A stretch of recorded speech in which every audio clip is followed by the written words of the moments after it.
Brian, you guys went on, I think, a 75-30 run after falling down 13 early.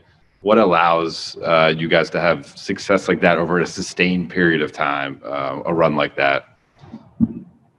Paying attention to detail. I don't think in the beginning that we were physical enough, and you have to get a feel for how hard Miami plays.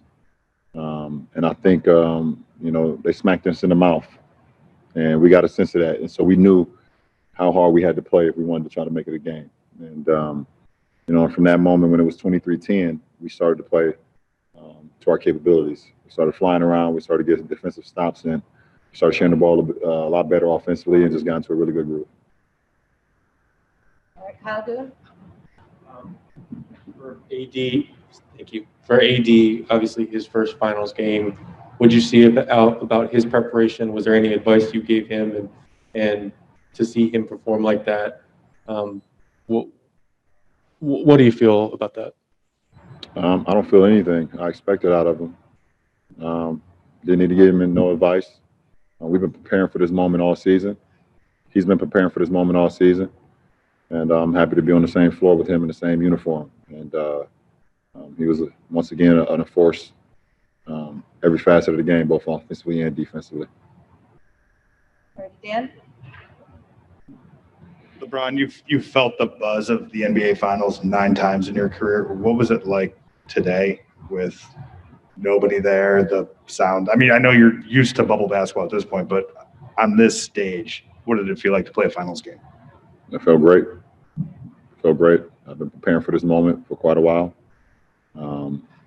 And fans, no fans, the inner challenge for myself and the way I prepared myself, it felt amazing to be playing in the finals once again. Okay, Rachel Nichols. Brian, you've seen plenty of times over the years where if one team has a bunch of injuries, the other team kind of floats a little bit and doesn't come at them as hard. How do you make sure that you guys don't do that in game 2? We got so much more work to do. The job is not done, and we're not satisfied with winning one game. It's that simple. All right, Chris. Thanks. Ron, there was a few times where you guys got up big, and then there was a lot of celebrating going on, and I seen you sometimes you had to rein them in a little bit. What do you from your experience, what have you seen in the past that got you to the point where you felt like sometimes you just say like, okay, let's keep it on task? The best teacher in life is experience, and I've experienced moments in my career, finals games, where you had all the momentum in the world, and you felt like you had the game under control. One play here or one play there could change the course of a series or change the course of a game. And one in particular that always rings home for me is Game 2 of the 2011 Finals in Miami versus Dallas. D. Wade hits a 3 right by that bench. I believe put us up either 13 or 17.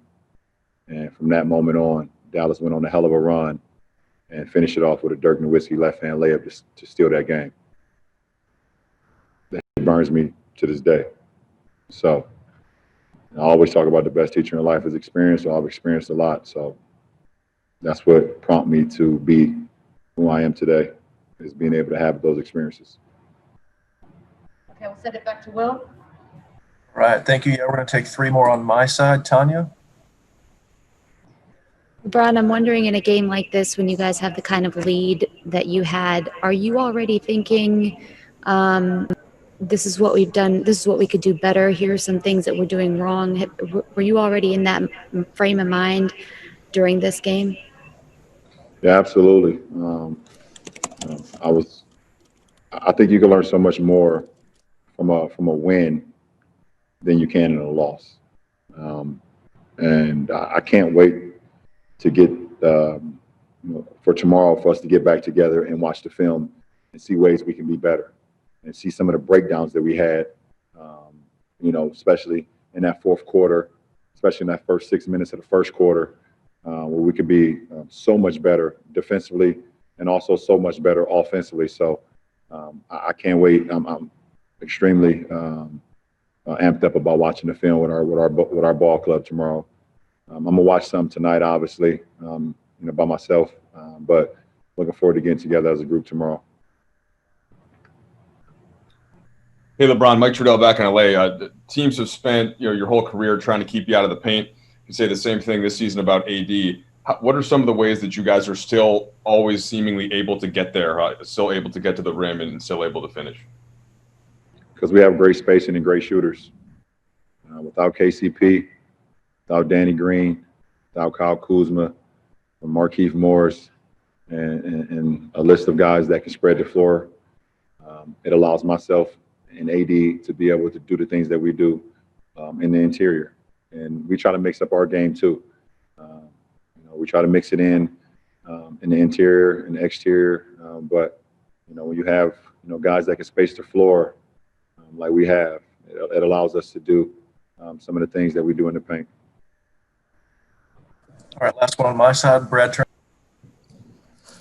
LeBron, why is Rondo so opposed to being called playoff Rondo? And did you guys see some of that in the first half, especially? I'm not sure. I've never called him that. We've never called him that. We only call him Doe. So that would be a Doe question. But, just having him in this moment, having him on our side. And, I think he mentioned yesterday or, whenever media day was for the finals that you never know. You don't get these moments a lot. And, it's been over a decade since he's been in the finals. And I think he's just, cherishing the moment, but also just playing the game that he loves to play, the cerebral way, the determined way, and the championship way, as he's been playing for quite a while now.